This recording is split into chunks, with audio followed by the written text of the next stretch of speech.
бір күні тышқан мен құрбақа құмырсқа болыпты. Олар жайлы жер іздеуге кетті.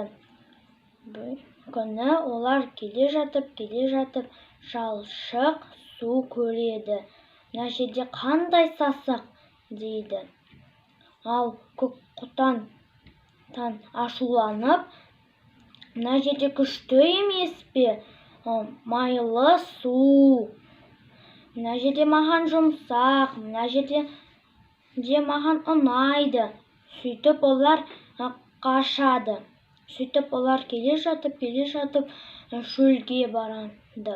Сөйтіп шөлде өте ыстық, бақаға өте ыстық. Мына жерде ыстық, мына жерде су жоқ, суық. Ал торғай ұшып, мына жерде күшті емес пе? Ыстық дала. Сөйтіп ұшып кетеді. Сөйтіп олар келе жатып, мына жерде аспан жаңбыр жауады. Сөйтіп жаңбыр құрт шығып жерде. Мына жерде күшті емес пе? Саз, жаңбыр жауып жатыр, дейді. Оған мына жерде ұнайды жаңбыр құртқа. Жаңбыр, саз. Сөйтіп олар өз үйлеріне қайтады. Тышқан өз ініне қайтады. Менің інім өте күшті, жылы.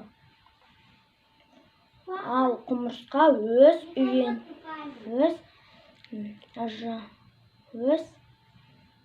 үйіне барып, менің үйім өте күшті, өте жылы, мақтайды. Ал бақа өз үйіне барып, мына жерде суық, мына жерде күшті деп мақтайды.